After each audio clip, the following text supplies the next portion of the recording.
read any good news on the newspaper page. And love and tradition of the grand design, some people say it's even harder to find. Well, then there must be some magic clue inside these gentle walls. 'Cause all I see is a tower of dreams, real love bursting out of every scene. As days go by, we're gonna fill our house with happiness. The moon may cry, but we'll smother the blues with tenderness. As days go by, there's room for you, room for me, for gentle hearts and opportunity. As days go by, it's the bigger love of the family.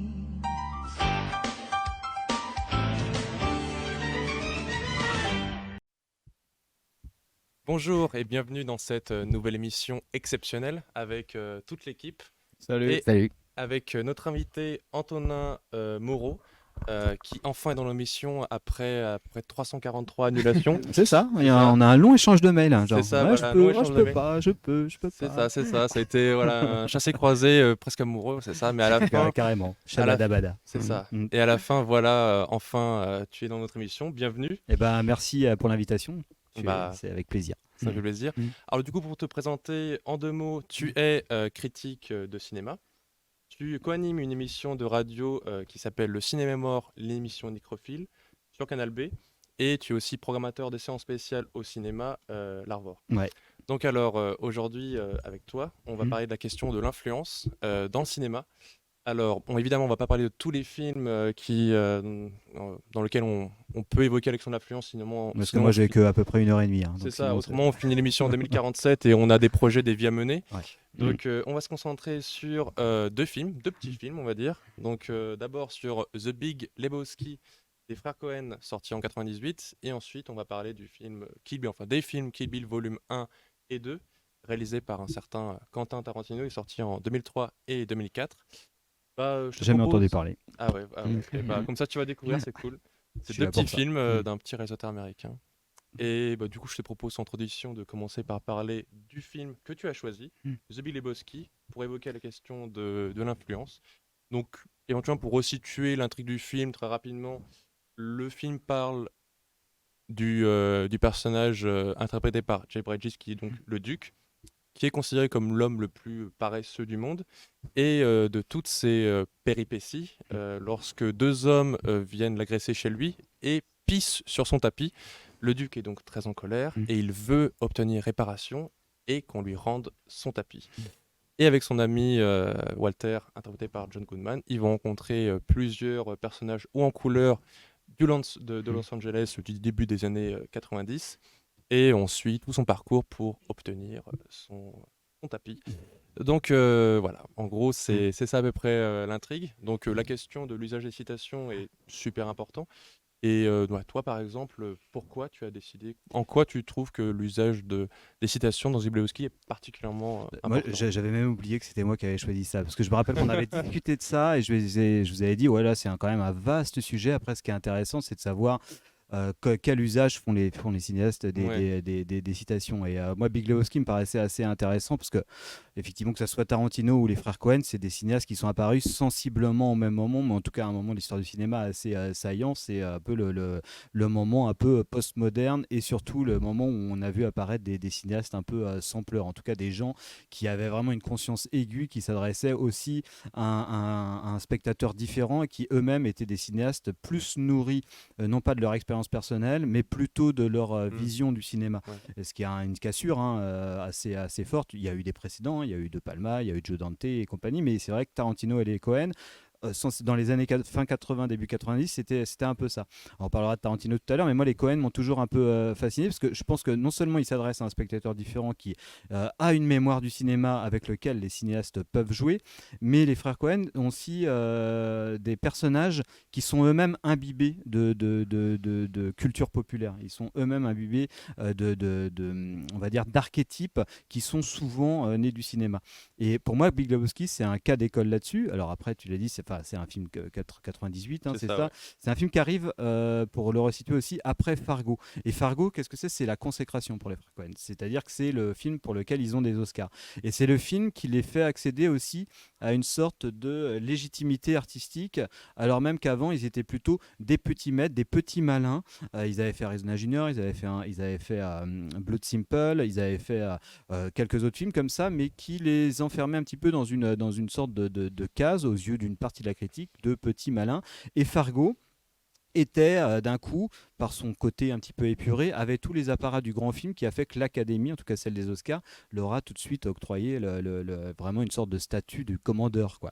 Et en fait, ça a beaucoup énervé les frères Coen, ce truc-là. Parce qu'en fait, ils se disaient, mais nous, on a fait la même chose dans Fargo que dans Blood Simple ou dans Arizona Junior, sauf que, voilà, bah, d'un coup, Fargo a l'air d'être un petit peu plus poli que nos autres films. Mm. Et on va dire, on va prendre le contre-pied total, et à l'épure de Fargo, on va y opposer, au contraire, l'absolu inverse de l'épure, c'est-à-dire le côté complètement baroque et complètement foutraque qui a donné donc finalement The Big Lebowski. Et pour revenir un petit peu donc à la question de l'emprunt, et en tout cas les personnages des frères Coen, moi ce qui me passionne, c'est que c'est des personnages qui s'embarquent toujours dans des histoires, mais de leur propre chef et en fantasmant leur vie à l'aune des archétypes cinématographiques avec lesquels ils ont grandi. Et The Big Lebowski, c'est particulièrement ça. On pourrait dire, pour aller faire aller vraiment assez loin, que dans The Big Lebowski, virtuellement, il se passe rien du tout. En fait, il se passe rien du tout parce qu'en fait, il ne s'est rien passé. Il ne se passe quelque chose juste parce que les personnages analysent les situations de façon complètement abracadabrante, parce que ils ont lu du Raymond Chandler, parce Ouais. que ils ont vu tous les films adaptés Raymond Chandler, parce que il y en a un qui est complètement traumatisé par le Vietnam et qui est persuadé que voilà, il y a le complexe militaro-industriel qui lui veut du mal. En fait, ils sont tous en train de fantasmer les situations à laquelle ils sont confrontés, donc ce vol du tapis, et tout le monde se trompe toujours dans leurs analyses du truc. Alors c'est pour ça que moi je citais ce film-là comme un bon exemple d'usage de citation, parce que en fait, tout le film fonctionne là-dessus et à tous les niveaux. C'est-à-dire que même en tant que spectateur, nous-mêmes, on peut très bien ne pas se rendre compte que dans The Big Lebowski, comme je disais, il se passe rien. Parce que nous-mêmes, on est devant un film et on est devant une histoire où on a des attentes. Moi, il y a un gag que j'adore et qu'il va vous parler si vous connaissez le film, c'est le gag de The Dude, qui est chez Jackie Treehorn, incarné par Ben Gazzara, Ouais. qui joue un producteur de films porno. Et d'un coup, Ben Gazzara, il a un coup de fil et on n'entend pas la voix de son interlocuteur, mais juste sa voix, et puis il griffonne un truc sur son calepin. Et là, on a typiquement un gag qui fonctionne par la citation, par l'emprunt et en jouant avec la mémoire du spectateur. Parce que qu'est-ce que ferait Humphrey Bogart dans telle situation? Il se dit, on voit Ben Gazzara qui prend la première feuille et The Dude se précipite là-dessus et griffonne avec un crayon à papier pour voir ce qu'il a écrit, quoi. Genre un numéro de téléphone, le nom du tueur. Et non, c'est juste un mec avec une grosse bite. En fait, et ça, c'est vraiment typiquement un gag qui est hilarant, mais qui est en même temps cinématographiquement hyper parlant, parce que c'est un gag. Genre dans les années 20, tu peux pas le faire, ce gag-là, parce qu'en fait le spectateur des années 20, il peut pas comprendre ça parce qu'il a pas, il a pas cette ref du réflexe du détective que nous on peut voir parce qu'on a déjà vu plein de films de détectives, et on est un peu là-dedans. Et j'ai envie de dire que tous les films fonctionnent comme ça, quoi. Enfin tout le film fonctionne comme ça. Toutes les analyses sont extrêmement mal, toutes on va dire les faits sont extrêmement mal analysés par les personnages. C'est aussi le cas, voilà, le Walter Sobchak qui rentre, qui voit une bagnole, enfin tous les deux voient une bagnole hyper luxueuse devant la baraque du mec qui soupçonne d'avoir piqué le pognon, et en fait ils massacrent le truc, mais non, c'est une erreur totale. Ils font que de se gourer. tromper, ouais. Voilà. C'est ça. Et je pense que dans la citation, je pense que c'est un peu ça. Et moi, pour le coup, je trouve que c'est un film. Et c'est vrai que finalement, ça raconte à peu près la même chose que dans tous les films des frères Coen, hein. C'est des gens qui n'arrivent pas à communiquer avec le monde et qui sont tous en train de fantasmer leur vie, et ils sont largement en dessous des archétypes auxquels ils essayent de se conformer. Il y a un peu de ça. Et The Big Lebowski, c'est un grand film sur Los Angeles, dans le sens où voilà, Los Angeles, on sait, c'est une cité complètement cosmopolite où cohabitent des cultures extrêmement différentes. Et on peut dire que Big Lebowski, ce côté chatoyant, c'est aussi ça. C'est une cohabitation de références cinématographiques extrêmement différentes, hein. Il y a du western, il y a du roman noir, il y a de la comédie musicale, il y a du porno, j'en oublie, mais il y a vraiment tous les grands genres cinématographiques qui se Western côtoient, aussi. le western, ouais, et tous les cultures qui sont présentées par les différents personnages, que ce soit le post-hippie ou le vétéran incarné par John Goodman, et ils sont, ou voilà, l'artiste contemporain, ils sont tous dans des cultures radicalement différentes et ils utilisent tous un langage ou une façon de parler complètement différente, ce qui fait que personne ne se comprend vraiment. Et c'est vraiment la clé du film, à mon sens, c'est vraiment d'avoir que des gens qui parlent tous la même langue, mais qui n'ont pas le même langage, en fait, Mhm. qui n'arrivent pas à communiquer entre eux. Pour moi, il y a cette scène-là, il y a souvent cette scène-là dans les films de frères Cohen. Il y a un petit peu il y a toujours une scène un peu clé. Et il y a une scène un peu bizarre dans The Big Lebowski où les deux, Walter et aussi mince, Steve Buscemi, j'ai oublié son prénom, Donnie. erreur fatale, Donnie et donc, voilà, donc les trois personnages qui vont voir le spectacle d'art contemporain Oui, de leur du voisin voisin où on du duc, ouais. comprend rien. En fait, Ouais, il y ouais. a Il quelqu'un fait une qui danse fait une bizarre. sorte de théâtre kabuki, théâtre d'ombre, incompréhensible. Et pour moi, ça, c'est la clé du film. C'est-à-dire que tout le monde, ils sont tous en train d'évoluer dans des trucs où ils ne comprennent rien. Cette scène-là, elle est centrale. C'est un peu Il le regarde truc. pas du tout le spectacle. Ils ne Ils sont en regardent train pas de ils sont discuter en en train de même discuter temps. Ouais. parce que ce truc qui est en face d'eux, ils ont absolument pas les clés pour comprendre, absolument pas les clés pour comprendre le langage de ce truc-là. Qui, bon, effectivement, il y a peut-être pas un message très intéressant qui se cache derrière cette Mhm. pièce, mais tu vois un peu ce que je veux dire. Voilà, c'est un peu ce truc-là. Ouais, Mm. bah justement, tu parlais un peu de mélange des genres. C'est vrai que les frères Cohen sont habitués Mm. à mélanger plein de genres et à les détourner dans leurs films. Bah là, tu évoquais Raymond Chandler, Mm. par exemple, donc l'influence du film noir qui est très prégnante dans le film. On a souvent dit que The Big Lebowski, c'était un peu une relecture contemporaine du roman et film Le Grand Sommeil, Ouais. donc écrit en 39 par Raymond Chandler et adapté au cinéma en, je crois, 46, je crois, par Howard Hawks, avec Humphrey Bogart, Lauren Bacall notamment. Et c'est vrai que cette influence du film noir, euh, est- c'est vraiment, je pense, l'influence la plus notable que l'on peut sentir dans le film. Mais ce qui est intéressant, c'est que l'intrigue, en fait, c'est une intrigue qui est assez complexe, The Billy Bosky, mais finalement, c'est pas ça le plus Mm. important. En fait, on s'attend, contrairement au film noir, on veut savoir qui est le meurtrier, on veut savoir le pourquoi du comment. The Billy Bosky, en fait, bon, à la fin, en fait, on s'en Mm. fiche en fait de Ouais, la on résolution. En s'en fait, fiche et puis c'est tout ce qui mm. amène à la Mm. résolution qui est intéressant, et c'est tous les personnages Mm. que va rencontrer The Billy Bosky durant son voyage pour retrouver son tapis.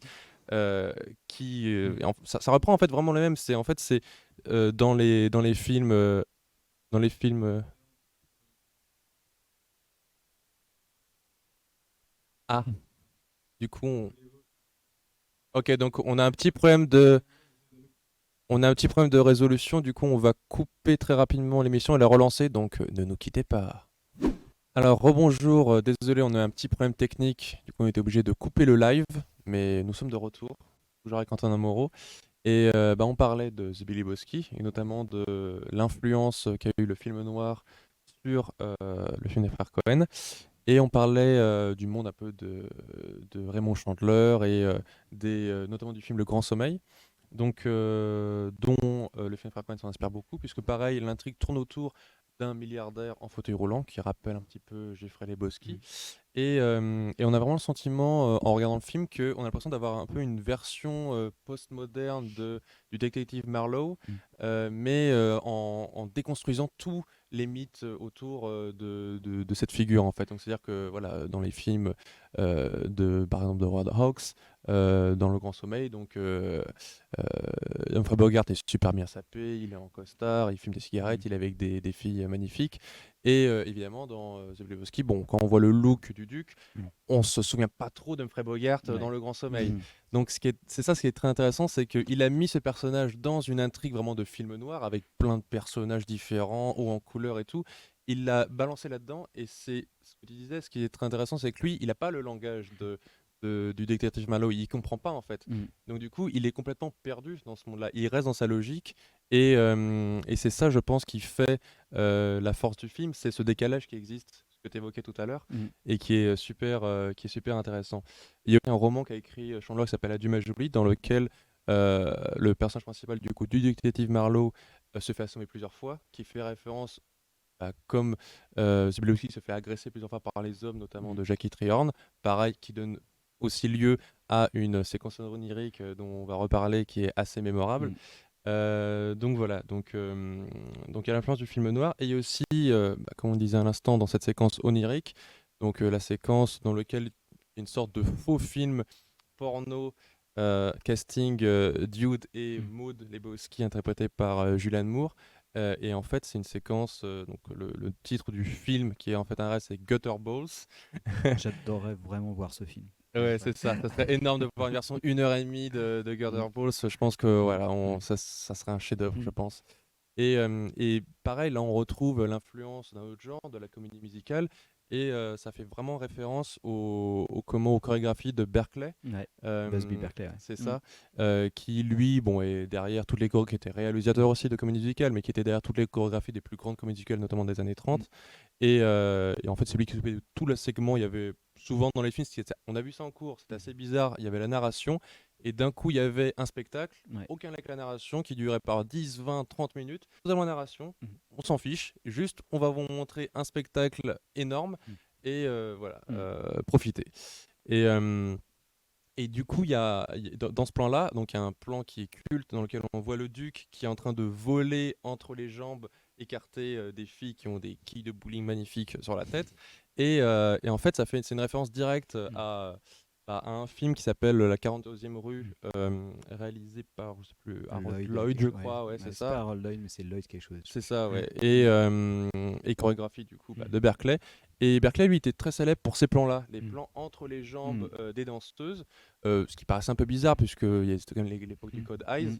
Mais apparemment, on a vu ça en cours, mais apparemment, si le code ICE laissait passer ça, c'est parce que comme il y avait une multiplicité de corps uniformes, il pensait que ça désexualisait Oui. du coup les femmes. Mm. Et que du coup, bon, ça annulait les. Mais bon, c'est quand même assez marrant de revoir des films des années 30 et de revoir ce genre de plans qui sont quand même assez suggestifs. Et voilà, par exemple, ça c'est une citation directe à ce genre de plan culte. Si on passe des plans Berkeley, c'était vraiment quelque chose de très associé à son image.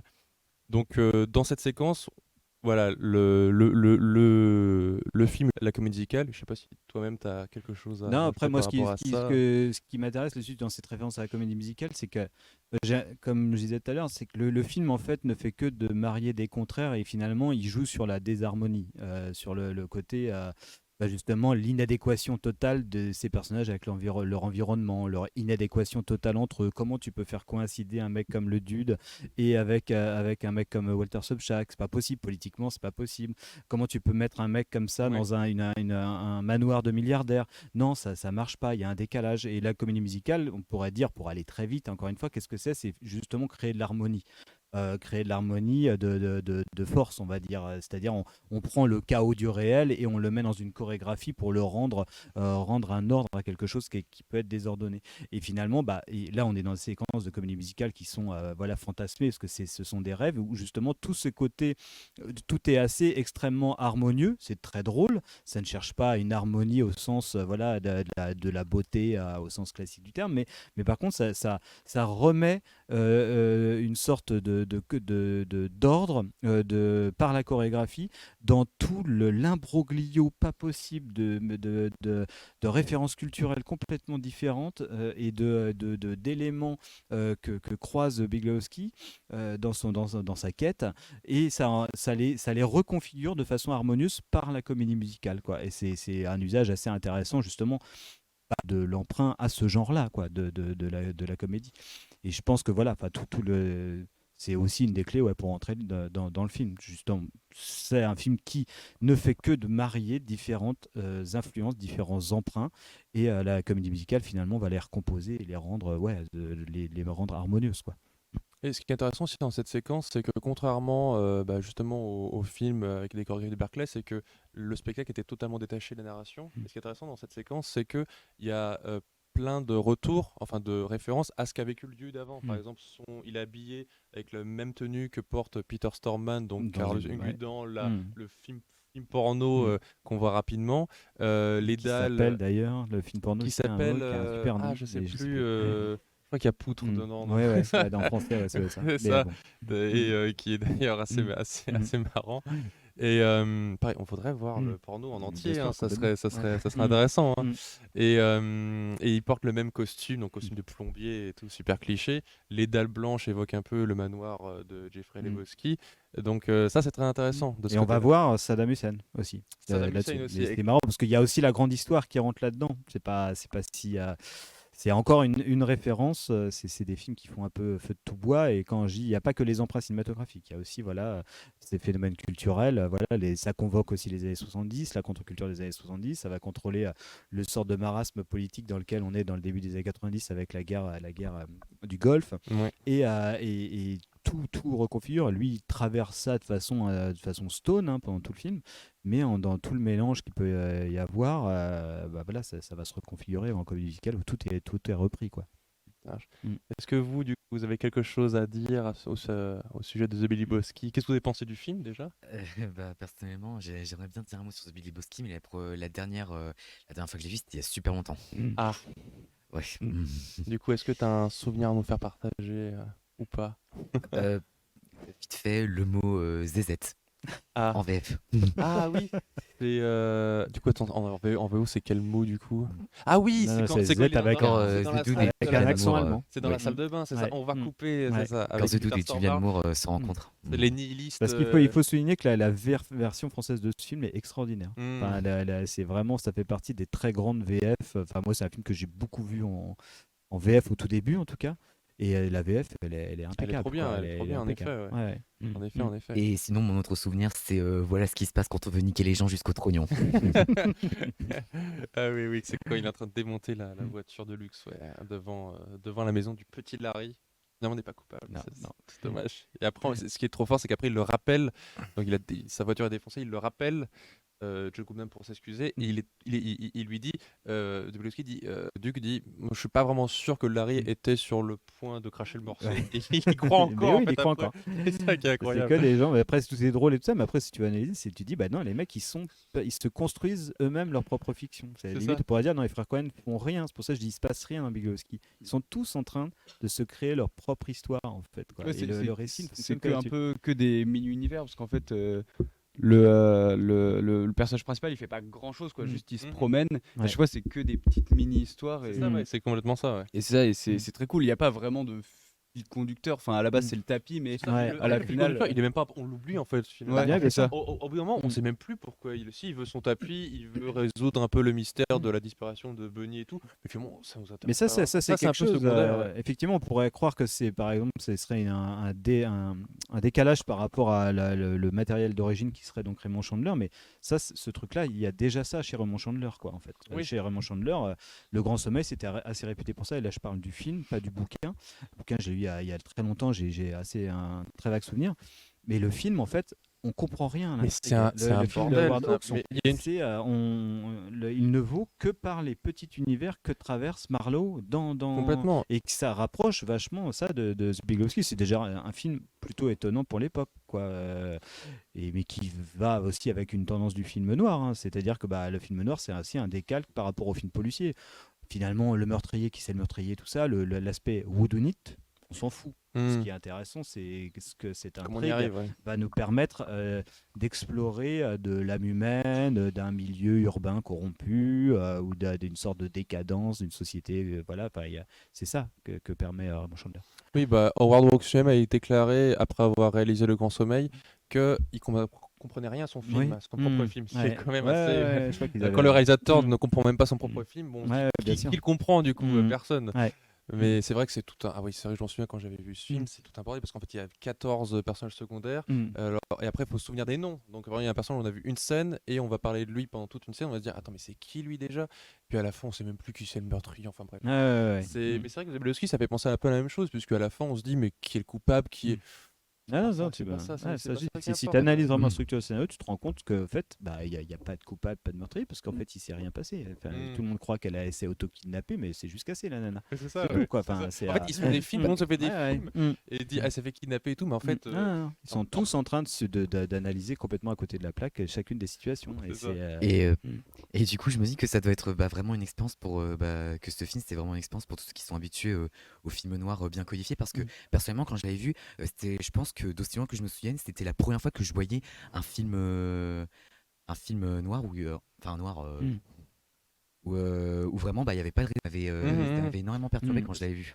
Et c'est marrant comment ils reprennent des personnages un peu, par exemple la femme fatale Mm. qui est tout le temps par Bacall. Là en l'occurrence, celle qui s'en rapproche le plus, c'est Maud Lebowski, Ouais. bon, qui est du coup une peintre Mm. féministe un peu space, on Ouais, va dire. ouais, ouais. Et de l'autre côté, on a aussi la figure du détective privé qui est quand même présente, mais interprété par John Polito, qui Mm. joue le Daffino, qu'on voit une ou deux scènes. Et le mec, c'est un petit mec qui Mm. sue et tout.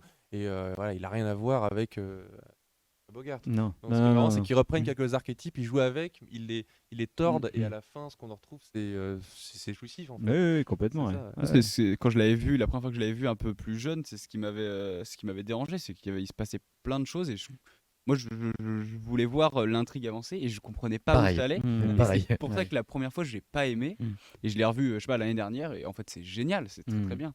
Faut juste accepter que, Mm. faut juste accepter ça Ouais. passe quoi. C'est ça. Faut se laisser porter un peu par le fait qu'il n'y ait pas tant d'histoire que ça. Ouais, ouais, ouais. Mais c'est très bien et ça me fait penser un peu à Snatch que j'ai revu il y a pas longtemps. C'est vraiment dans cette idée qu'il n'y a pas réellement toujours de fil conducteur. Et pareil, Snatch, j'avais pas aimé la première fois. Je l'ai revu week-end dernier. Et en fait, c'est génial.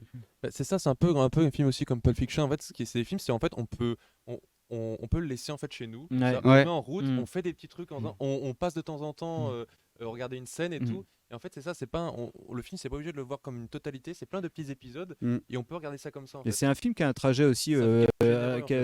assez bizarre dans son accueil, hein, parce que je sais que quand c'était sorti, c'était vraiment pas du tout un gros succès, hein, Big Lebowski. Ouais, bien Enfin, sûr. j'avais un peu parlé de ça au tout début, c'est que c'est un film qui arrive après Fargo, et Fargo c'était la consécration, et Big Lebowski, je me rappelle quand c'était sorti, la presse était mitigée, disait bon, petite récréation et tout ça, et moi je me rappelle l'avoir bien aimé la première fois, mais surtout l'avoir découvert alors qui vraiment se déployait à toute sa force à la revoyure, qui fait que c'est presque un des derniers films cultes aussi, dans le sens où c'est un film qui aussi apparaît net. C'est-à-dire que le culte de The Big Lebowski s'est déployé avant qu'Internet apparaisse. C'est-à-dire Mhm. qu'on s'est rendu compte, moi c'est la première fois que je me rendais compte, et la dernière fois, où tu te rendais compte en direct, c'est-à-dire en arrivant, moi ça sort, je suis au lycée, après tu arrives à la fac, tu te rends compte que c'est un film hyper important pour beaucoup de monde, mais pas trop pour la presse et tout ça. Le presse l'avait laissé un peu de côté, et qu'en fait beaucoup de gens faisaient comme moi, c'est-à-dire le regardaient une fois toutes les 2 semaines, une fois tous les Ouais. mois avec leurs potes et tout ça, connaissaient toutes les répliques par cœur. Dernier film culte, parce qu'au bout d'un moment, maintenant, les films cultes, ce côté très à la fois secret et collectif du film culte, il a disparu avec Internet, parce que maintenant, dès qu'il y a un truc, ça va se partager directement. Donc Ouais, c'est vrai. le les- côté secret ne peut plus exister. Les derniers films cultes, c'est les fins des années 90, c'est Lebowski, Fight Club. Ouais, aussi, c'est ça. et Et Fight qui Club, se sont un pareil, des peu, films qui n'ont pas trop marché, pas marché à à la leur sortie, mais qui ont Voilà. eu un succès en Oui. DVD, Ouais, ouais. notamment. Ouais. Et ça a notamment donné presque, il y a une église du déisme. Hein, voilà, après, Ouais. on a les bouquins qui sont en face de nous là, Bien mais sûr, hein. il y a Notamment vraiment, celui-là qui parle ouais. de tu es un Lebowski, je suis un Lebowski, Oui, qui oui, parle oui. des Lebowski Fest, qui sont des Complètement. réunions dans lesquelles des fans du film Mm. ont créé une région qui s'appelle le dudéisme, donc en gros c'est du jugement foutiste Ouais, quoi, ouais. en gros, et ils célèbrent chaque année, ils viennent, il y a plein de cosplay, des gens qui s'habillent Mhm. comme les persos, il y a même des acteurs qui ont Ouais. participé. Je crois The qu'ils sont Bride, tous Jason venus, mais Momoa. jusqu'au moindre figurant, à part Ouais. les frères Cohen qui n'ont jamais Bien participé sûr. Et en à fait, Lebowski ce Fest. qui est incroyable, c'est qu'il y a un mec, celui qui joue le rôle de, je sais plus son nom, celui que Walter menace avec son flingue en lui disant Ouais. Mark Mm, Zero, ouais. Mark Zero et tout. Mm. Et en fait, ce mec, c'est un chanteur qui est un peu connu aux États-Unis. Il a juste fait ce rôle et en fait, il s'est dit j'ai 40 ans de carrière en musique et je suis plus connu pour une minute chez les frères Cohen que 40 ans de, Ouais. de carrière de musicien. Mets-toi zéro. C'est Ouais. ça. Mm, mm. Ouais. Donc il y a plein, et puis ce qui est très intéressant dans ce bouquin, c'est qu'il y a plein de témoignages de même celle qui joue le rôle de la caissière au début, le petit Larry et tout. Mm. Ils sont allés les retrouver, ils leur ont demandé comment le film vous a, comment s'est passé l'expérience du film, Mm. puisque la moindre personne qui apparaît à l'écran est devenue célèbre en fait. Ouais, Enfin, ouais. dans le Mm. sein de ce circuit des Lebowski Fest. Mm. Complètement. Et ça, c'est très intéressant. Donc, je propose qu'on vienne juste à la dernière influence dont il est question dans The Big Lebowski, c'est l'influence du western, Mm. qui est représentée par la figure de l'étranger, alors qui lui est un vrai cow-boy, qui est habillé comme un cow-boy. Et le film commence vraiment comme un western. Donc là, Mm. on voit les environs de Los Angeles, Le un désert. désert. Mm. On voit un virevoltant. Mm. Donc, virevoltant, C'est c'est un tumbleweed. Enfin, ouais. c'est ça, ouais, un les- tumbleweed, ouais. c'est ça. Mm. Donc Mm. une plante qui s'est détachée et puis qu'on voit dans quasiment tous les westerns, notamment Mhm. de Léon. Et c'est un cliché en fait. Souvent, on voit, ça sert à montrer un ville ou un village qui est un peu désertique. On voit toujours un tumbleweed un peu Mm. flotté comme ça Qui dans le vent. traverse la rue principale du C'est ça, village. ouais. Mm. Et du coup, ça c'est vraiment un cliché Mm. du western. Et on voit ce tumbleweed qui est en train de parcourir les rues de Los Angeles, bon, en l'occurrence très urbanisé. Mm. Et on a la voix de l'étranger qui dit, avec sa voix rocailleuse en plus, cette histoire se situe à l'ouest de l'ouest. Et Mm. tout. Donc on a vraiment Mm. l'impression, on se dit, mais c'est un western en fait. Mm. Avant qu'on voit du coup la ville, on se dit, ok, d'accord, c'est No Country for Old Men avant en Mm. fait.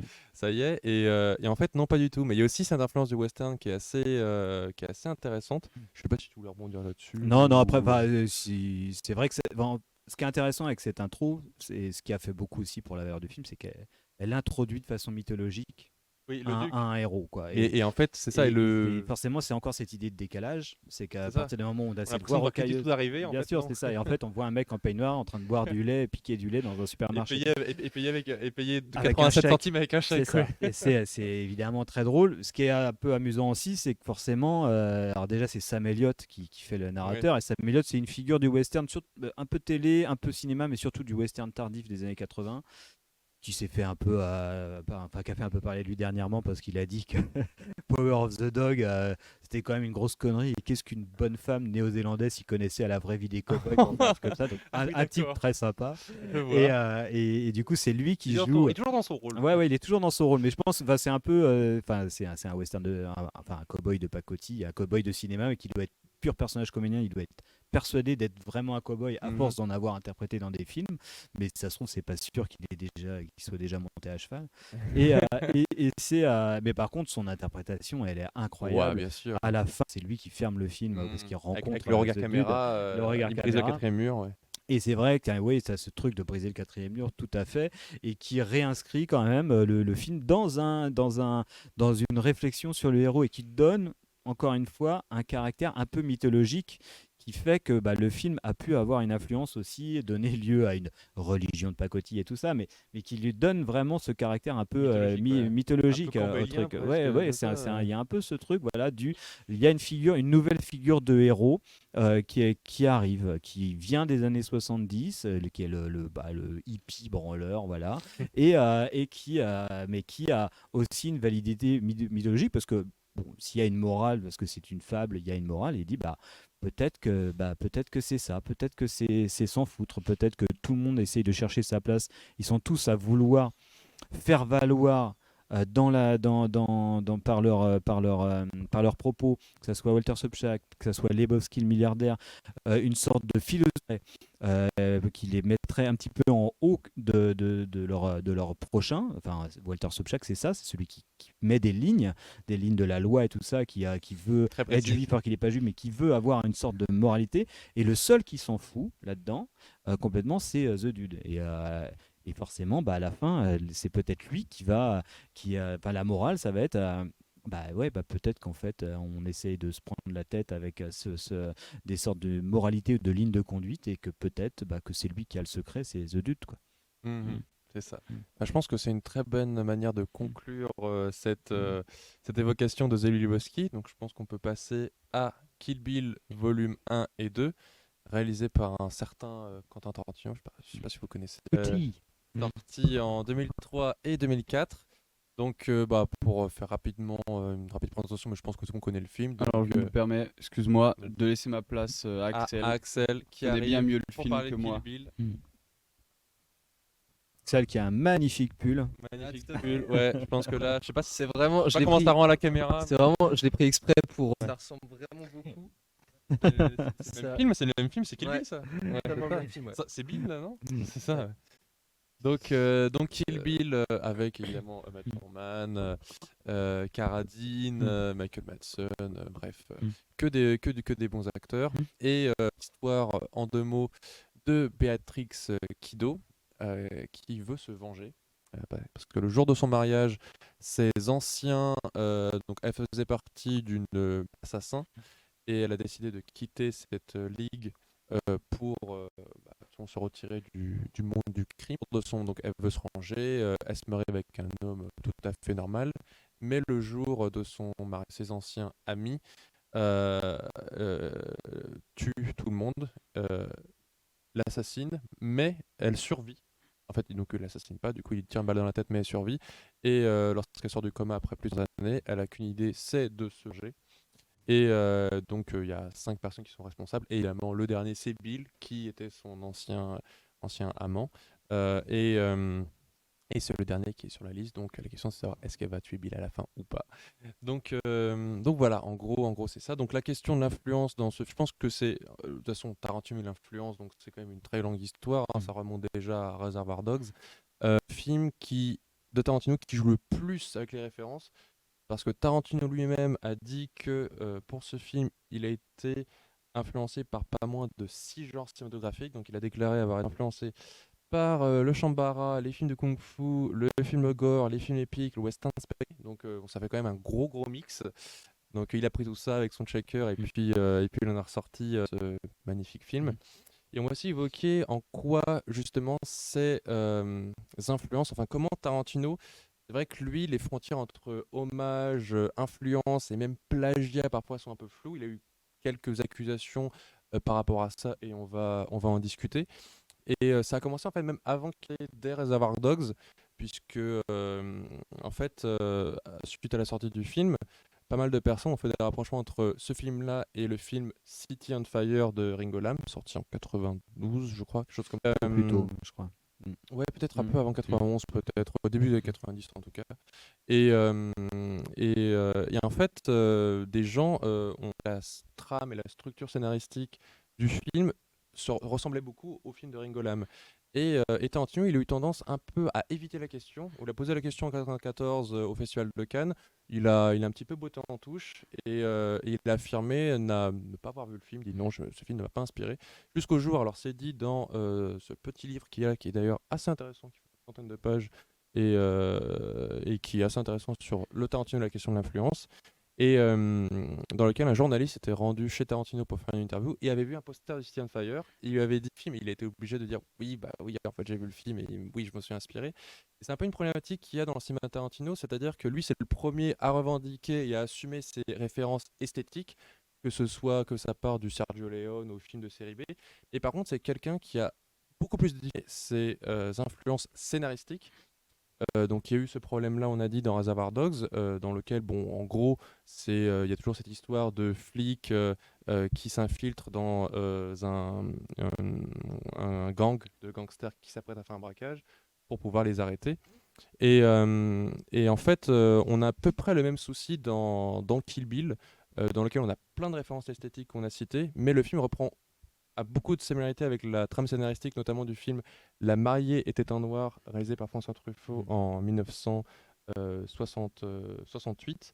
Donc on va évoquer tout ça.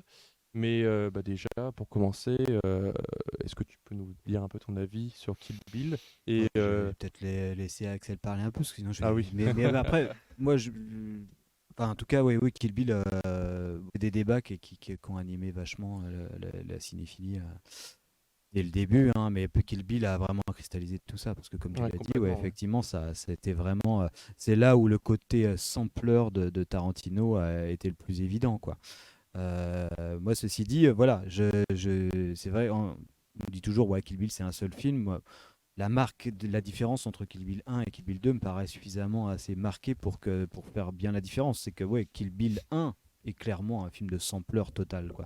C'est un peu comme si enfin, pour moi, c'est un divertissement incroyable, Kill Bill 1, mais qui manque un petit peu de chair, j'aime dire. Et cette chair-là, c'est Kill Bill 2 qui la lui apporte, quoi. Où d'un coup, on a quand même une façon de creuser du personnage. Moi, je trouve que Kill Bill 2, c'est un film qui est vraiment hyper émouvant, enfin, surtout sur la fin, bouleversant. Mais après, sur cette question, ouais, du pillage, c'est vrai que le City on Fire a un peu cristallisé ça, mais enfin, ça paraît compliqué de dire ça, parce que je vois pas. Enfin, les films de Tarantino ne ressemblent qu'à eux-mêmes, en fait, quoi. Ouais, Tous ceux qui complètement. ont voulu copier Tarantino, il y en a eu plein après Guy Ritchie, derrière, notamment, Guy ouais. Ritchie, Matthew Vaughn, d'autres, ça ressemble, c'est pas bon quoi. Enfin, moi je trouve ça pas bon et surtout quand ils essayent de copier Tarantino, bah non, il y a personne qui arrive à faire du Tarantino en fait quoi. Et moi, je n'ai pas vu City on Fire, donc tu vois, je pourrais être, peut-être que toi tu l'as vu, Je Axel. l'ai vu hier soir, Non, je je dois l'ai pas avouer. encore Hmm. vu. Je dois avouer que je l'ai vu hier soir pour vraiment. Ouais, du coup, moi, je peux pas. Ça m'étonnerait que, effectivement. Mais après, c'est marrant cette distinction que tu fais entre ouais, le pillage scénaristique et le pillage Esthétique. Ouais. esthétique. Hein. Ceci dit, voilà, est-ce que le pillage scénaristique, tous les récits, c'est un revenge movie, Kill Bill bon, voilà, il y a plein aussi de revenge movies. Ouais, C'est c'est un clair, genre à part ouais, entière. Il y a, c'est il y a clair. des tas de trucs qui vont vraiment. Qu'il a dû prendre ailleurs, évidemment. Ah Quoi. bah Mais c'est complètement. dans cette façon d'agencer et aussi de s'adresser à un spectateur. Moi, c'est ça, moi, qui me paraît le plus important. C'est Tarantino, comme les frères Cohen, il sait qu'il a un public différent de celui d'il y a 20 ans. Quoi. Il a un public qui est largement plus baigné dans un bain d'images. Quoi. Dans un bain d'images. Internet. Pas Internet, parce que ça arrive avant, mais surtout par rapport au fait que, à bout de 10 ans d'histoire dans les pattes. Quoi. Donc, Ouais. t'as pas le même spectateur quand tu es né dans les années 80 que quand tu es né dans les années 20, où chaque film, finalement, est une nouveauté. Tu n'es pas en train d'inscrire le film dans une histoire des formes. Le Tarantino ou les Cohen, c'est déjà que de commettre de ces cinéastes qui sont dans un art qui prend conscience de son Ouais, historicité. c'est C'est-à-dire que postmoderne. on Ouais. vient, voilà. voilà, on vient d'ailleurs, quoi. Et après, voilà, moi, Tarantino, je peux avoir des trucs. Je pourrais l'attaquer sur des trucs, mais jamais sur le fait qu'il pille Oui, des Ouais, trucs. c'est Voilà, clair. franchement, Bah, c'est ça. De voilà. toute façon, il en a fait sa marque de fabrique en plus. Enfin, c'est en fait ce qui. Moi, j'ai un rapport particulier avec Tarantino parce que c'est un cinéaste que j'ai aimé au fur et à mesure, on va dire. Mais du coup, enfin, c'est vrai que au bout d'un moment, en fait, ce qui est hyper impressionnant, c'est qu'il arrive, parce que c'est le terme, c'est vraiment, enfin, il pompe, il pille, mais il arrive quand même à y intégrer sa patte. Enfin, par exemple, quand on voit enfin, tout le film Kill Bill ou rien que son premier film, la première séquence de Reservoir Dogs, c'est quasiment une lettre d'intention à tout son cinéma, quoi. C'est hyper impressionnant. Et c'est vrai que moi, je suis d'accord avec ça. Enfin, je n'ai jamais reproché ce truc-là à Tarantino, quoi. Mathéo, tu as peut-être quelque chose à dire par rapport à ça? Non. Non. Ok. Moi, je Et- pense que la première scène, de toute façon, le truc de. Moi, j'ai pas vu City on Fire, mais ça m'étonne. Enfin, il y a aussi le Tarantino, il y a une de ses marques de fabrique, c'est la babille, quoi, pas la volubilité des personnages et Bien compagnie. sûr. Et la première scène de Reservoir Dogs, effectivement, enfin, tu parles bien de celle où ils sont en train de parler de Ouais, la c'est Virgin. ouais, Enfin, ouais. enfin, bon, ça m'étonnerait. Enfin, si Reservoir Dogs a été aussi marquant à l'époque, c'est pas pour sa construction. Hein. Ah, Enfin, c'est clair. sa Ouais. construction, au final, moi, je trouve que même c'était des trucs qui étaient hip. Ça m'étonne toujours, c'est que ça soit les frères Cohen ou Tarantino, c'est des films, quand c'est sorti à l'époque, dans les années 90, je me rappelle que nous, on n'avait jamais vu ça. Enfin, ces constructions où on mettait tout dans le désordre et tout ça. Et quand moi, je revois ces films-là, je me dis, mais en fait, cette construction-là, elle a été complètement digérée. Là, elle paraît beaucoup moins, on va dire, c'est beaucoup moins un fait esthétique saillant que ça ne l'a été à l'époque. C'est-à-dire que maintenant, on regarde les films, on se dit, bah ouais, ça y est, c'est dans le désordre. Parce qu'on en a vu plein, en fait, des films depuis dans le désordre, avec des flashbacks qui rompent la linéarité du récit, tout ça. À l'époque, c'était assez nouveau. Quand tu regardes Pulp Fiction à l'époque, oui, tu pouvais très bien, en tant que spectateur, peut-être être perdu dans le récit. Parce qu'il était dans le désordre. Avec un système Mais d'épisodes. parce que mais maintenant, le spectateur d'aujourd'hui, il ne peut pas, il est plus, c'est pas qu'il est plus éduqué, hein, je ne veux pas dire que le spectateur d'aujourd'hui est meilleur, mais par contre, il est habitué à ce type de récits qui sont mis dans les, dans le, Qui- dans C'est une tous les construction sens. presque plus littéraire en fait. Hein. Lui il dit qu'il est très inspiré par la littérature, notamment avec des ellipses, des passages dans le temps. Et lui, ouais, c'est vrai que ça l'intéresse pas trop les règles, on va dire entre guillemets scénaristiques, campbelliennes ou bref, ou voilà récit linéaire. Tout. Lui, c'est sûr que il a dit plus d'une fois en interview, il vomit ça. Et lui, il dit qu'il écrit. C'est intéressant aussi pour Kill Bill. Il avait dit qu'il avait vraiment écrit sous forme de roman et il disait que pendant le tournage, il faisait plus une adaptation de roman que vraiment une mise en image d'un scénario en fait. Ouais, après, ça Enfin, paraît. Ça me paraît tellement être des films excessivement visuels, surtout Kill Bill, Ouais. ça me Ouais, paraît c'est être clair. une posture de sa part de dire ça. Ouais, c'est ça. Ouais. Mm. Bah, lui-même, il Mm. voudrait, il a dit qu'il ferait que des films et qu'après, il se lancerait Ouais. plus dans la littérature notamment. Mm. Donc, La critique de film et notamment. la critique de films et je crois que le théâtre aussi. Enfin, il y a Ouais. pas mal de choses. Ouais. Et justement, pour reprendre une citation que lui-même a dit forcément, Je vole des choses partout, les grands artistes volent, ils ne rendent pas des hommages. Et ça fait penser à une citation de Pablo Picasso qui avait dit les bons artistes copient, les grands artistes volent. Donc voilà, hein, ça je pense que là tout est dit, même tout est dit en fait. Ah oui, oui, C'est voilà, complètement. c'est lui il copie pas, il vole, mais justement en volant il s'approprie ses références. Mais justement, il y a aussi une question aussi que je me posais. C'est en fait moi par exemple quand j'ai découvert les films originales, j'avais jamais vu ça avant et je me suis dit waouh mais c'est donc du coup j'ai vu tous ces films assez rapidement, c'était une urgence pour moi et après j'ai commencé à m'intéresser aux films qui qui l'ont influencé en fait. Et je dois avouer que c'est pas que j'aime moins les films de Tarantino depuis, mais là je me rends compte d'où il puise son inspiration. Et en fait, moi j'avais cette idée qu'en fait Tarantino lui il prenait ses inspirations, c'était que des films des années 60, 70, des B-movies inconnus et qu'il en faisait quelque chose de bien. En fait, ses inspirations c'est quand même de très bons films. Quand on parle par exemple de Kill Bill qui est très inspiré notamment par Lady Snowblood et de La Mariette au temps noir de Truffaut, ce sont des très bons films. Et en fait, quand j'ai vu ces films, je dois avouer que je me suis dit, ouais, parce qu'en fait, il reprend vraiment, notamment pour reprendre l'exemple de La Mariée en noir, scénaristiquement, c'est la même chose en fait. C'est une Ouais, ouais. histoire de revanche où ce qui est aussi intéressant, c'est que même visuellement, en fait, il y a ce cahier dans lequel elle raye un à un les mots, les noms des personnes qu'elle élimine au fur et à mesure. Et il y a exactement la même chose dans La Mariée est en noir. Donc en fait, c'est peut-être en fait, je pense qu'on peut apprécier plus les films de Tarantino si on n'a peut-être pas vu les films qui l'ont influencé. On a vraiment l'impression de quelque chose de tout à fait original, mais peut-être si on a déjà vu avant tous ces films et qu'ensuite on voit celui-là, peut-être on aura un sentiment de fraîcheur qui sera moins important, peut-être. Ouais, ouais. Après, moi, je sais pas, parce que moi, c'était des films.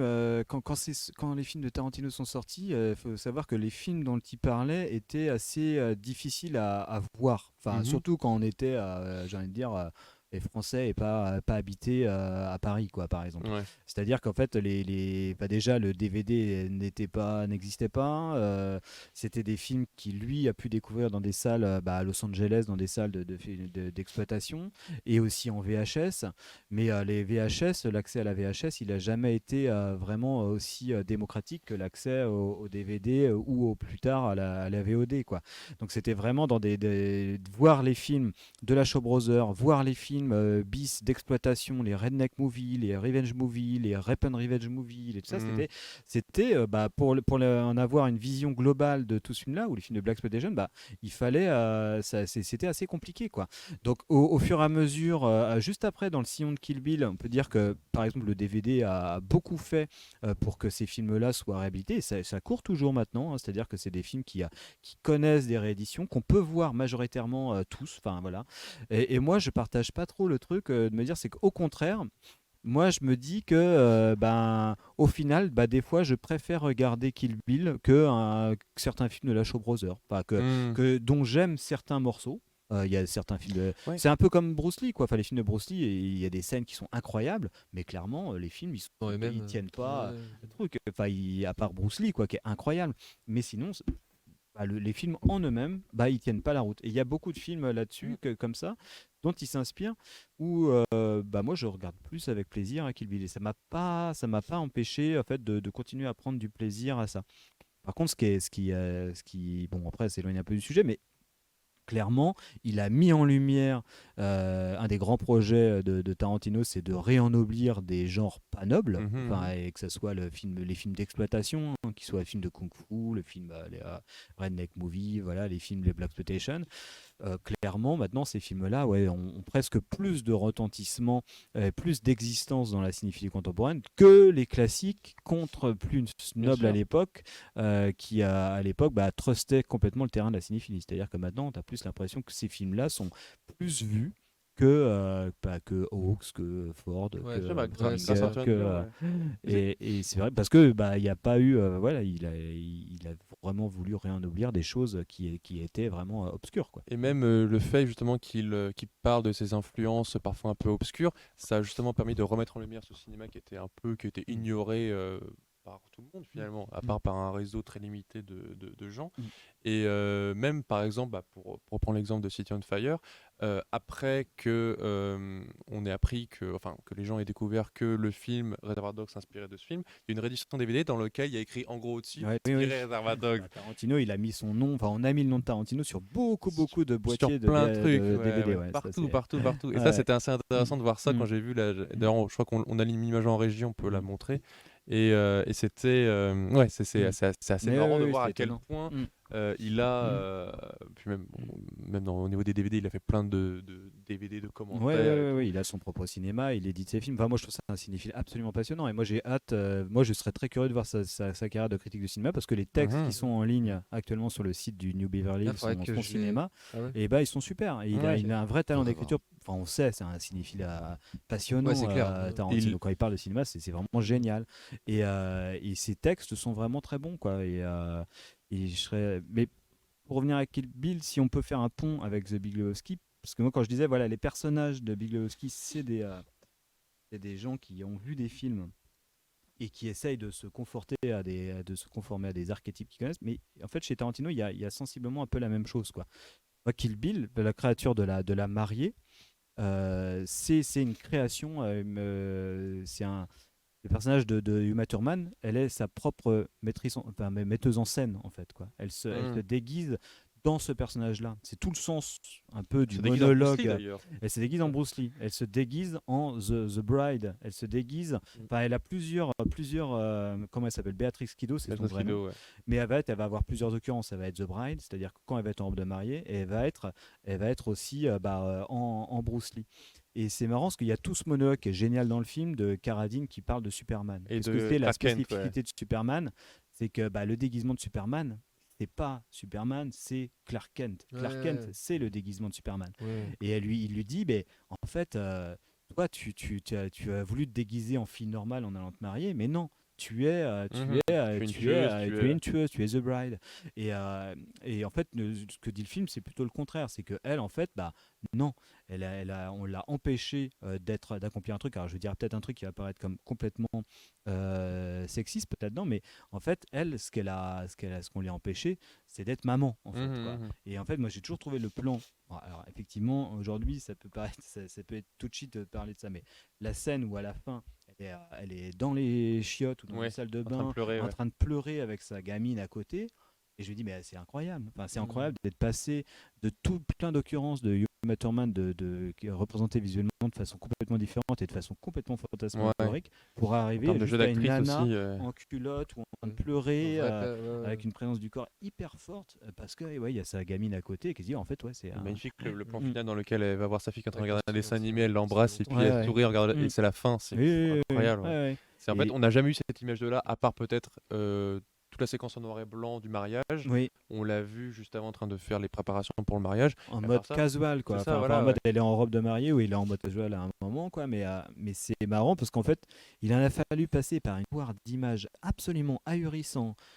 Des influences justement des registres cinématographiques de la blaxploitation, du film de kung-fu, de l'anime, pour accoucher en fait d'une image très très simple, très très naturaliste d'une femme dans une salle de bain en train de pleurer avec sa fille à côté. Et tu dis moi chaque fois je me dis mais c'est vraiment magnifique quoi. Et Ouais, c'est là où ouais. Tarantino est un grand cinéaste parce qu'on le met souvent en exergue le fait que oui c'est un mec qui fait des images assez mémorables, mais c'est aussi quelqu'un qui d'un coup va filmer des personnages qui ont une vraie corporalité, qui existent vraiment quoi. Il y a un peu de C'est très bien raconté. Mm.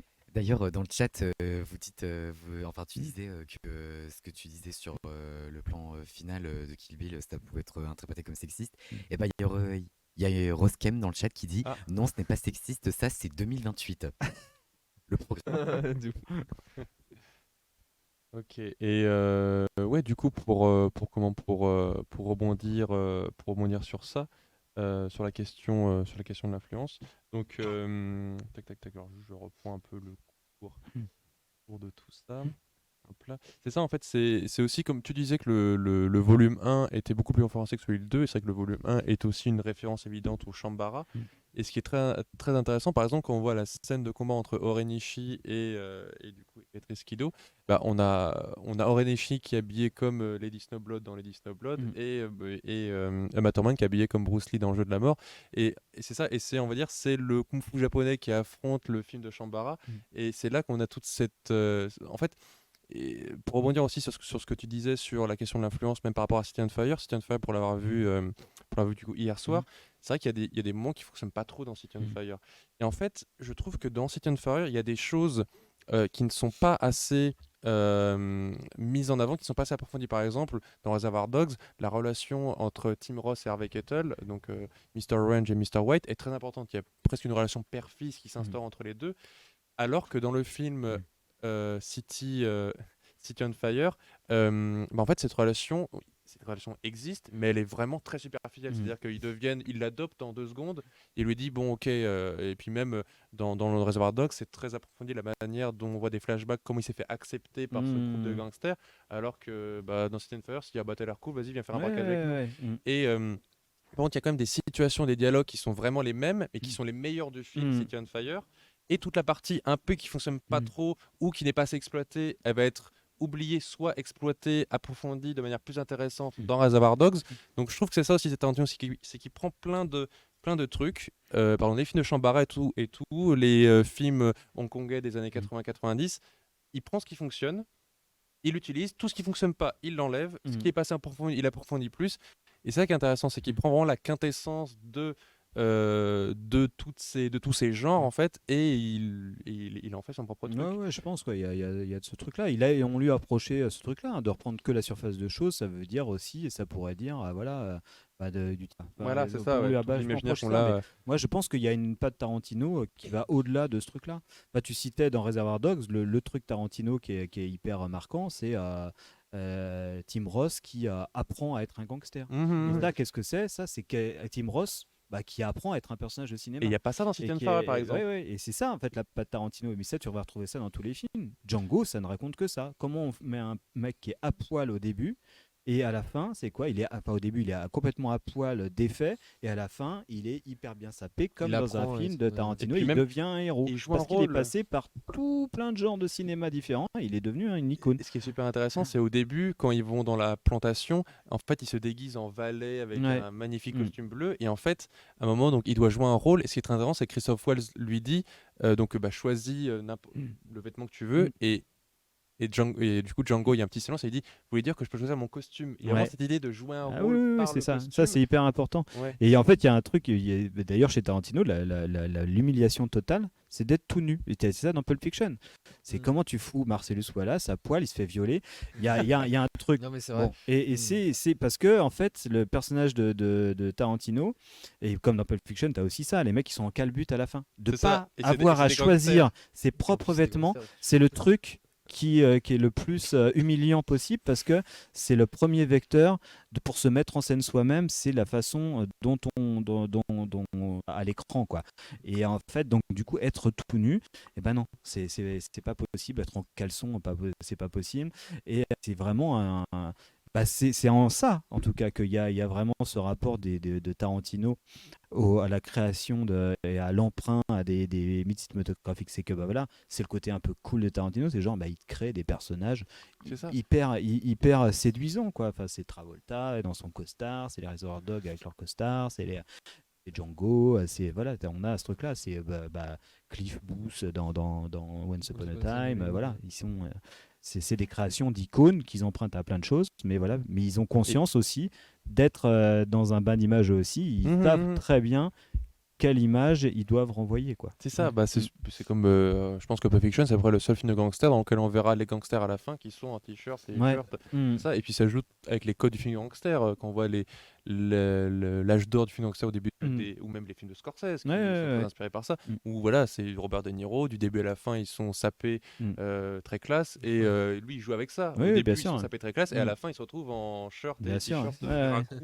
Ouais. Donc c'est ça, c'est la façon dont il joue avec ces images-là Mm. cinéphiliques qui sont liées tout un imaginaire de film gangster, et comment à la fin il Bien sûr. Ouais. réduit son bouillie en fait. Ouais, mais qui a déjà un peu ça chez Scorsese, parce que la fin des Affranchis, je crois qu'il est en jogging, Ray Oui, Liotta. c'est ça. quoi. Ouais, c'est ouais, ça, c'est À la carrément. fin de Casino, tu vois la gueule de De Niro, Il est de avec des lunettes. Ace des Rostin, yeux, il c'est est, ça, ouais. ouais, il est tout ringard, quoi. Il a plus du tout la classe du truc, mais C'est- ça joue avec le. Et dans la fin de Mm. Casino, auquel il dit bah maintenant les gens ils sont là pour Disney. Oui, c'est ça. Bah, bon, tu as une réflexion voilà, qui à la fois est dans le corps du film, dans ce que ça raconte par rapport à la réalité, on va dire, et puis c'est un discours aussi cinématographique, c'est qu'à un moment, De la mort du film tu as quelque gangster. chose qui est, qui est de l'ordre de l'image et de la classe, et qui va, et tu as le réel aussi, qui va être un peu moins glamour et tout ça. Et comment il fait dialoguer les deux. Et c'est assez passionnant, hein, les trucs de Tarantino. Tu as le même rapport avec la violence. Tu as la violence cool chez Tarantino. Et tu as différents types de violence. Tu as une violence qui est hyper drôle, quoi. Voilà, ça défouraille à tout va. Jouissif, quoi, Et dans tu as Kill de la Bill, ouais. violence qui est insupportable, mais volontairement. Enfin, quand il fracasse le crâne du mec qui vient de se faire violer, qui vient de violer Uma Thurman, c'est de la violence viscérale, quoi. Bien prendra acte que là, il y a une revanche aussi qui a créé une violence qui, là, Ouais. il faut la montrer de façon viscérale. C'est pas une violence fun. Pas une Ouais, violence. je pensais aussi à la scène dans Les 8 salopards quand Samuel L. Jackson explique qu'il a comment dire Violer le mec, là. ouais, non qu'il a violé Mm. le mec, ouais. Mm. C'est aussi cette scène-là, c'est Ah horrible. ouais, C'est littéralement horrible. il arrive à avoir de la violence fun et de la violence Ouais, c'est vrai. vraiment viscérale, quoi. C'est ça. Et puis Bruce Willis qui va prendre un katana et qui du coup se transforme en personnage de Shambara. Oui, finalement, c'est ça, oui, c'est que ouais, les ouais. personnes se transforment. C'est ouais, Mm. bah, ça c'est un peu l'essence de son cinéma aussi. Donc bah, je pense qu'on a à peu près fait le tour aussi au niveau de Kill Bill. Du Poser coup, une question. j'avais quelques questions à te poser justement par rapport à la question de l'influence et plus spécifiquement en ce qui concerne le cinéma contemporain. Donc, on a évoqué Quentin Tarantino et les frères Cohen, qui sont vraiment des réalisateurs postmodernes avec toujours un regard dans le rétroviseur du cinéma et avec l'utilisation, référence au code, au genre cinématographique, et à des films même précisément, comme dans le cas de Tarantino. Et justement, le fait que les réalisateurs contemporains s'inspirent beaucoup du cinéma de patrimoine, du cinéma du passé, ça alimentait un discours pessimiste sur l'état du cinéma contemporain qui est un peu né dans les années Bah, 80. il va te dire que le c'est- cinéma est mort. que le cinéma est mort, ouais, Il Oh va là dire là. que le cinéma est mort. Et voilà, Évidemment, et voilà, évidemment. on m'a tout, Ouais. et voilà, je l'avais écrit, c'était voilà, et voilà, t'as tout, C'était évident. t'as tout cassé, Ouais, voilà. Axel, voilà. Bon bah, je quitte l'émission. Donc Mais voilà. non, reste, vas-y. Donc Je voilà, dirai donc- pas, c'est promis. Bon, je vais le refaire. Donc du coup, le fait que l'on dit, beaucoup de gens disent que le cinéma du coup est mort, comme a dit Axel, puisque les réalisateurs contemporains bon ne podcast, font au que passage. recycler un peu ce qui a été fait auparavant, tout en le mettant à leur sauce. Il n'y a plus trop d'originalité dans le cinéma d'aujourd'hui. Donc ton émission s'appelle. Ça y est. Ah. C'est la fin. Toi, tu peux bouger celle-là et puis la mettre à la place. Ouais. Petit souci technique, vous inquiétez Ouais, pas, vous ça inquiétez continue. pas. Ça continue. Tout est sous Tout est sous contrôle. contrôle. Ouais. C'est ça. Et du coup, oui, donc ton émission s'appelle Le cinéma mort. Donc, j'imagine que c'est une référence à cette théorie un peu pessimiste sur l'état du cinéma actuel. Et est-ce que tu y adhères du coup? Non, mais moi j'y adhère. Moi, de toute façon, on a appelé cette émission Le cinéma est mort à L'émission une des- époque où je pensais pas du tout ça. D'accord. Et alors, à l'époque où on pensait pas du tout ça, c'était vraiment par pure réaction à la nom de la précédente émission de cinéma de Canal B qui s'appelait Popcorn. On va dire, on va aller dans l'extrême inverse, on va reprendre cette théorie de Serge Danet, comme quoi, voilà, le visuel dans les années 80, voilà, a tué un peu le cinéma.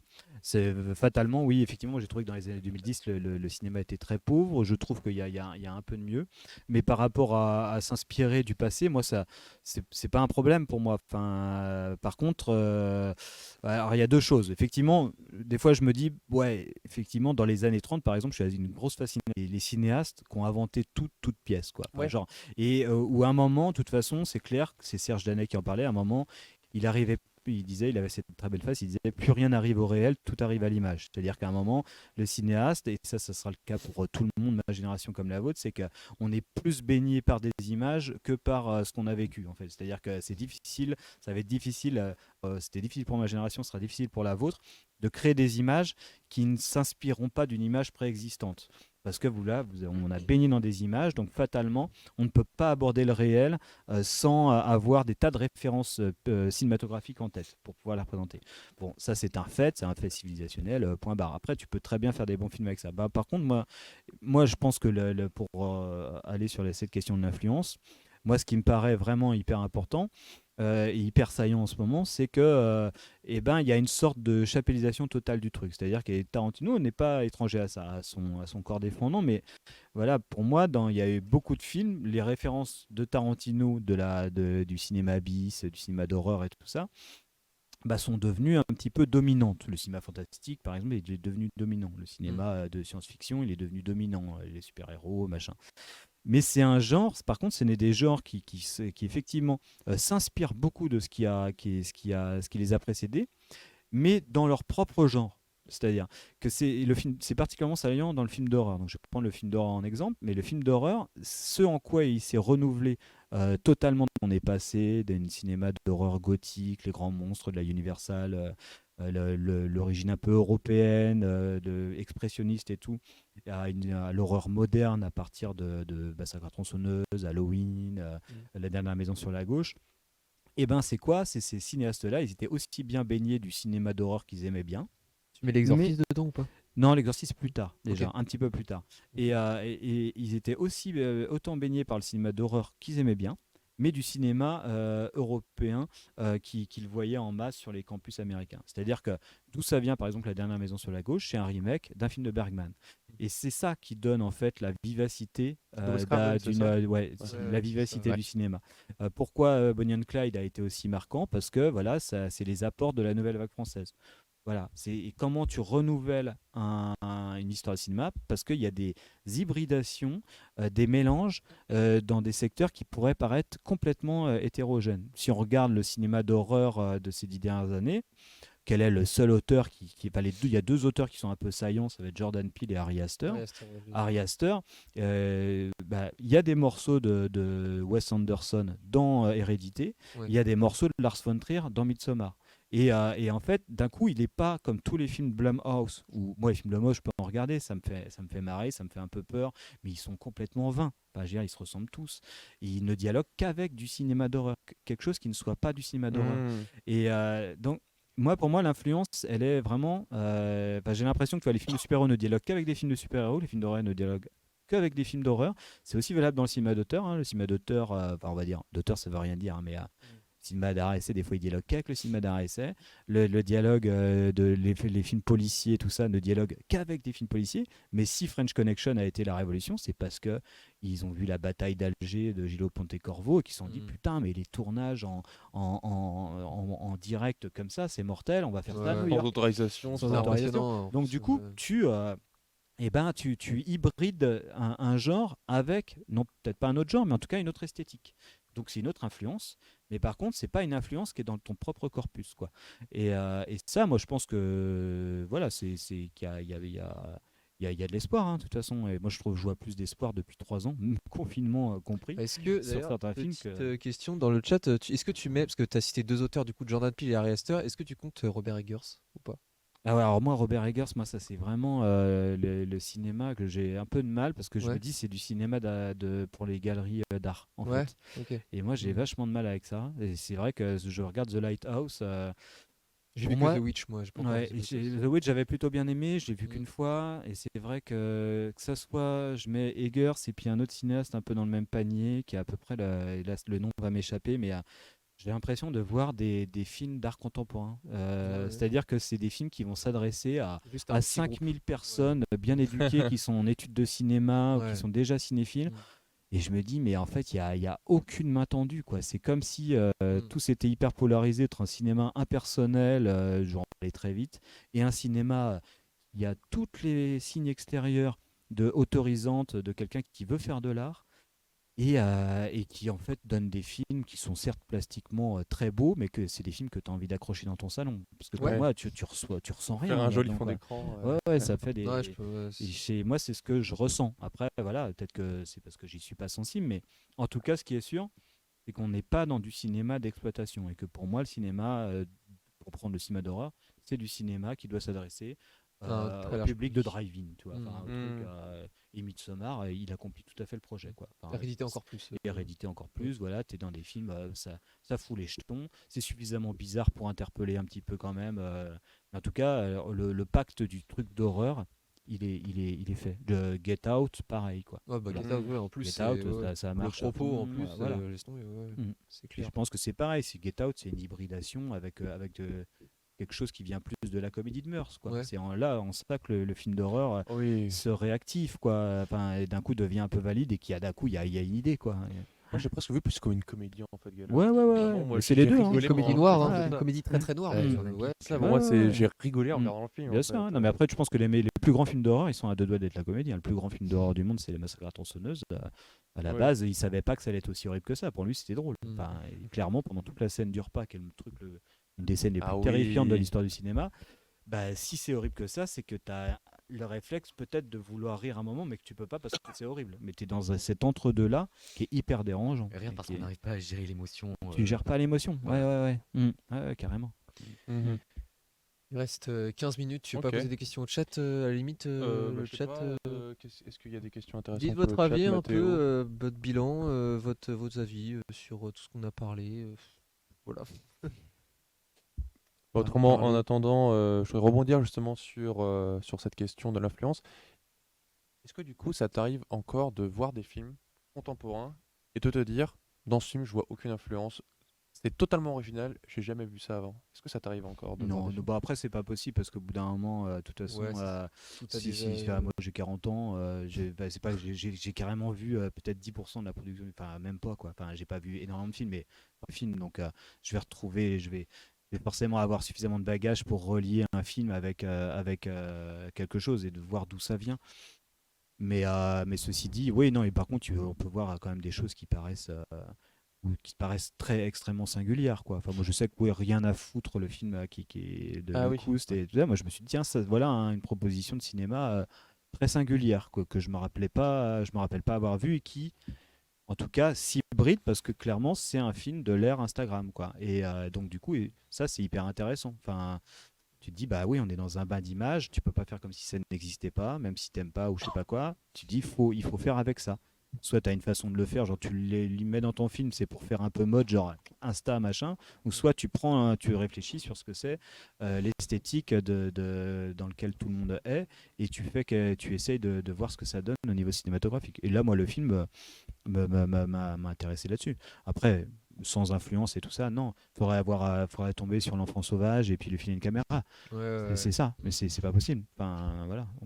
Mais d'ailleurs, je pense que ça a peut-être pas grand-chose à voir, mais un des derniers films, je trouve, qui utilise le mieux ses références pour vraiment apporter un discours intéressant, c'était Last Night in Soho. Ouais, En- ça, c'est. Ouais. Ah, de Edgar Wright, Mm. ouais. Ouais, les J'ai pas derniers. vu malheureusement parce qu'il Mm. a eu un problème de Pas encore. distribution. Ouais, on a fait Je une trouvais, séance je trouvais unique à ça la Redoute, vraiment mais- super Ouais. comme film, et je trouvais que ça utilisait vraiment Argento, De Palma, tout ça, Mm. machin. Et je trouvais que le discours, justement, sur la nostalgie, etc., c'était vachement Ah oui, oui. intelligent. Après, je pense que c'est quelque chose qui est dans la tête de tous ces cinéastes-là qui commencent à prendre de l'âge aussi, que ce soit Tarantino, Edgar Wright, qui est un peu Edgar, plus ouais, jeune et ouais, tout, c'est- c'est ouais. de se Ils font dire. partie du même mouvement d'ailleurs. Ouais, Ouais, ouais, c'est un questionnement qu'on peut même retrouver dans Nightmare Alley de Guillermo del Toro. Ah oui, hein. ouais. Ils sont c'est tous des cinéastes extrêmement cinéphiles, qui ont une extrêmement de l'histoire du cinéma et qui se rendent compte que peut-être qu'ils ont créé des monstres aussi, parce que c'est eux qui ont été les artisans d'un Hollywood très axé sur le genre, très axé sur la citation, sur l'utilisation de références que les spectateurs connaissaient et qu'on voit bien ce que ça donnait. Ça a donné un monstre. C'est pas pour dire que c'est leur faute. Je pense qu'on reconnaît les génies à leurs enfants dégénérés. Mm. Mais clairement, ils se posent tous la question sur voilà ce truc un peu le tout à l'image des années 60, le truc glamour qu'il peut y avoir, qu'on va retrouver dans plein de séries, ce truc ouais, très glam des 60s, machin. Bah oui, le questionnement de Edgar Wright, c'est de se dire bah, quel est le truc complètement horrible qui a permis de la construction de cette image-là. Ouais. Qu'est-ce qui se cache derrière cette image-là. Donc, c'est vraiment une question très de Palmienne aussi. Ouais, c'est vrai. Mais Nightmare Alley, il y a aussi ça, quoi. Qu'est-ce qui se cache comme truc affreux derrière la mise en scène, quoi. Donc, et je pense que le Once Upon a Time in Hollywood de Tarantino, il y a un peu de Ouais, ça. pour moi, ouais, Il y c'est a carrément- un peu de ouais, ça. ouais. C'est de se dire, bon. D'ailleurs, c'est peut-être Once Upon a Time in Hollywood, c'est pas un des films les plus singuliers de Tarantino, même si. Ah bah moi c'est mon préféré, moi ouais. c'était mon dernier choc, moi j'ai trouvé ça Mhm. incroyable ce film. Ouais, moi aussi, j'ai beaucoup aimé. Ouais, c'est clair. C'est ça, c'est une déambulation de plus de 2 heures dans le Hollywood Ouais, ouais, ouais. des années fin des années 60, au Non, puis moment où il y a surtout, eu tout ce qui est hyper intéressant en fait avec ce film-là, c'est que en fait, jusqu'aux 8 salopards, Tarantino il fait un cinéma, on va dire, même si c'est brillant et tout, il fait un cinéma de la bulle et enfin de la chambre d'enfant quasiment quoi. Et en fait, dans Once Upon a Time in Hollywood, il y a quasiment en fait c'est inquiétant, j'ai l'impression, Ouais, ouais. pendant 2 heures, tu sais pas ce qui peut, tu sais, mais comment ça va finir le truc et tout. Et puis finalement, à la fin plus, moi les 20-30 dernières minutes, en même temps je les trouve hyper, comment dire, efficaces, régressifs presque, mais c'est hyper touchant en même temps. Tu te dis, Ouais, ouais, c'est hyper si touchant. c'était passé comme ça, je trouve Ouais, ça la magnifique, relecture de vraiment. l'histoire aussi. Bah, je pense que c'est quelqu'un, c'est la question de la nostalgie aussi, hein, enfin, les centrales là-dedans, où la nostalgie, ça va aussi. Ah ouais, c'est la réflexion du coup sur les images qu'on a aimées et qu'on essaie de reproduire. Donc ça correspond. Mais là, moi, il arrive à filmer ouais, le fantasme et l'envers du fantasme, mais en même temps, quoi. Il le fait en même temps. Et ça, c'est vraiment fort, ouais. très très rare, quoi. Mm. Il arrive à filmer le plaisir de voir cette reconstitution de ce Hollywood ou ce Los Angeles dans lequel il a grandi, il arrive à en faire jouir le spectateur, tout en nous faisant comprendre que tout ça est une recréation C'est ça. complètement C'est fantasmatique. complètement ça, Donc tu as ouais, les ouais. deux trucs. Et alors ça, Parce moi que ça m'a ouais. hyper étonné. Il y a bizarrement en fait, ouais, c'est ça en fait, on voit, on est impressionné par toute la reconstitution, on est là en joue, on dit mais punaise, c'est incroyable, on est en train de voir le truc et tout, alors qu'en fait il y a un hors-champ qui pèse Ouais, constamment. ouais, C'est complètement. ça qui est hyper Parce fort que, en ouais, fait. ouais, ouais. Alors, il y c'est a vraiment, là où le bas blesse, c'est que peut-être qu'il faut, pour connaître ce hors-champ un peu horrible, il faut connaître peut-être l'histoire, enfin je veux dire Mhm. la oui, vraie, oui. mais et c'est peut-être l'erreur qu'a fait Tarantino, c'est de croire que tout le monde connaissait l'histoire. Oui. Ce qui Ah est, bah, c'est Il sûr s'est que rendu loin compte, d'être vrai. il s'est rendu Quand, compte ouais. que ouais, quand j'ai vu le vraiment, film, je me suis dit, bon, moi, j'arrivais à comprendre les références, mais pour un public qui n'est pas forcément très cinéphile, voilà. Je pense que c'est même pas cinéphile, je pense que c'est un vieux fait divers, mais qui a traumatisé au-delà. Ouais, de Bien ce sûr, qui enfin, est pour l'affaire vraiment, l'affaire c'est du meurtre de c'est ce qui a, Sharon Ouais. Tate. c'est ce qui a tout changé en plus. Ouais, Enfin, bien sûr. Ouais. Et ça, je que- pense que oui, pour un public en tout cas plus jeune, je sais que c'était Jean-Baptiste Torek qui me racontait ça. Donc, il me disait, mais lui, il avait interviewé Tarantino pour un de ses films. Il m'avait dit, mais Tarantino il était déprimé, quoi. Il sentait qu'il avait complètement perdu le contact avec sa base de spectateurs quand il était allé voir. C'est-à-dire sa base de spectateurs, pour lui, c'était quoi? C'était Tarantino, le mec qui arrive et d'un coup, tous les ados sont dans sa poche, quoi. Avec Pulp Fiction. Et d'un coup, il a inventé le nouveau On a cinéma. été ses Et ados. il a la hype totale. Et en fait, Once Upon a Time in Hollywood, c'est peut-être pour beaucoup de cinéphiles, c'est peut-être son meilleur film, mais c'est aussi son film qui a vachement intéressé des gens où il s'est rendu compte qu'en fait, il intéressait les gens de son âge et qu'il était sûrement un vieux maintenant, en fait, quoi. Il a 50 balais, voilà. C'était dans un podcast. Ça, où Et il parlait. C'est peut-être pour ça qu'il veut c'est- s'arrêter il est- d'ailleurs. C'est peut-être parce qu'il Oui, il a oui, perdu peut-être le parce sien, qu'il a perdu ouais. peut-être la vibe, que peut-être qu'il se rend compte que ouais, La non, vibe il a transgressive, pu, au début, ouais, que c'est normal, quoi, mais que ça empêche que c'est un peu de, enfin, c'est très bien s'il s'arrête là-dessus parce que c'est un chef-d'œuvre, hein, mais après Ouais, c'est un peu ce serait un peu dommage pour le Bah, cinéma. il y en qui a s'arrête, encore ouais. un normalement, ils vont aller en faire Il y en 10, a il a encore. dit. Ouais, non, Donc mais, là, il en est à 9. ouais. Donc logiquement, il y en a encore un. Après, bon. On sait pas ce qu'il va faire Peut-être pour qu'il va l'instant. nous faire une Miyazaki et il va Ouais, dire ouais, 14 ouais, fois que c'est son ouais, dernier film, il va ouais, jamais ouais. finir, Mm. donc on verra bien. Ah bon, on espère que ce sera pas qu'il y en aura plus que 10, mais Ouais. on verra bien. Ouais. Bah, je pense qu'on a à peu près. Non, c'est bon. Je pense qu'on a à peu près tout dit. Artelic nous dit On pas peut de continuer questions, encore juste quelques bravo minutes, pour votre peut-être des émission. questions Ouais, du chat. Artelic Ouais, nous c'est dit bien. pas de questions, juste bravo pour votre émission. Ah tiens, il y a il y a Alexandre qui parle vite fait. Curieux de voir si cet aspect sera sur la suite de la carrière de Michael Mann. Je pense qu'il a des choses à dire sur la question. Pour avoir eu la chance d'assister à sa Michael Mann, masterclass l'année n'a dernière pas avec trop parlé de Jean-Baptiste Toré. Ouais. Deux. Bon bah ouais. Non, parce que en fait la personne dans le chat avait assisté à la masterclass de De Michael Mann avec Jean-Baptiste Toré. avec Jean-Baptiste Toré. Ah oui, bien sûr, oui, bah, C'est pour ça, je pense. j'étais aussi, ouais, c'était. Ouais, Ah, c'est la clair. masterclass. Ah oui, c'était À Paris. Fin d'année c'était à dernière. Paris, c'est ça. Oui, oui, Bon, d'accord. ouais, Oui, parce que c'est Hit, il était passé à l'Arvor, Ouais. mais il n'y avait pas Jean-Pierre il Il y avait surtout pas Michael Mann, quoi, non? Malheureusement. Mais bientôt, on espère. Pas Hein. réussi à le joindre. On sait pas d'ailleurs si Michael Mann refera un film d'ailleurs. Mais Ça si, série, crois qu'il y a quand la même. production d'une Oui, série. il y a il me- Tokyo Vice qui Mm. sort Il y a en la production avril. d'une série. Et au ouais. niveau du cinéma, on sait pas trop. Si, apparemment, il y a un deal avec Ferrari. qui Ouais, va Enzo faire. Ferrari. Ah oui, avec, c'est vrai, j'en ai parlé, ouais. normalement Adam Driver en perso principal, enfin, Ouais. en acteur principal. Oui, c'est vrai, j'en ai entendu parler. Ah bah ça, Bah moi, Voilà, bah, franchement, Moi, ce sera l'occasion d'inviter tu me Michael. Oui, bah, bien sûr. tu, Adam me dis, Driver. tu me dis voiture et Michael Mann, moi je le prends direct. Ah bah, hein, carrément. franchement. Ah oui. Oui, d'ailleurs, j'avais vu, c'était Gaumont qui avait passé il y a. Je parle du Gaumont. Je rigole. Bon, je m'en vais. Et du coup, on va terminer Ils là-dessus. avaient parlé de Miami Vice, et qui est aussi un film qui est extrêmement intéressant Ah bah oui, dans la oui, oui, filmographie oui. de Michael Mm. Mann. Ah oui, C'était oui. Thierry Jousse qui avait présenté Ouais, la séance, et c'est aussi un très très bon film. Ah bah c'est super. Incroyable. Mais ça, après c'est un peu plus clivant, on va dire quoi. Mais ouais, je Ouais. sais que Que quand Hit c'était qui- sorti, moi ça Ouais, m'avait ça rendu m'avait- fou. Où il y a hein. plus un consensus un peu sur Hit qui Ouais, soit ouais. son meilleur film, mais Ouais. Miami Vice. Mm. wow. Ah bah oui, il y a des Et scènes de dans la mise en fou, scène des esthétiquement fusillades, c'est c'est fort. incroyable. Ouais, ouais. C'est sans doute celui qui. Bah, c'est vrai que d'un côté, au temps des fusillades, on a. On va terminer. Ok, ouais, bah, on va peut-être. Ouais, parce que là, Après, on va repartir pour 20 minutes. Ouais.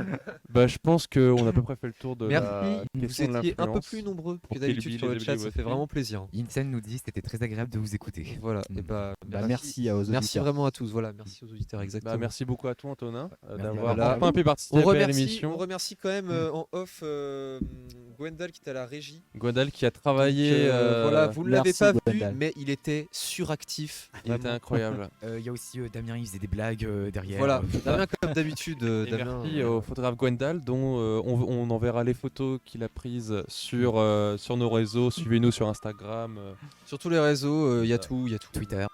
et vous verrez les photos de cette émission. De quoi? Il y aura Ouais, tout ouais. en description avec les arrobas, tout. C'est Voilà. encore Gwendal qui gère On ça, il est crédit incroyable. Gwendal. Et voilà. Vous ne le voyez pas, mais on a la chance de le voir. Et Voilà, exactement. c'est On une ne le chance. voit pas, il est partout, mais il est nulle part, mais il est partout. C'est ça. Tout Bon, le allez. réseau. Bon, bah, merci d'avoir Merci à tous. fait l'émission. Encore merci à toi, Antonin. Merci Et, à bonne à la journée à prochaine. vous. Normalement à la Oui, à semaine bonne prochaine.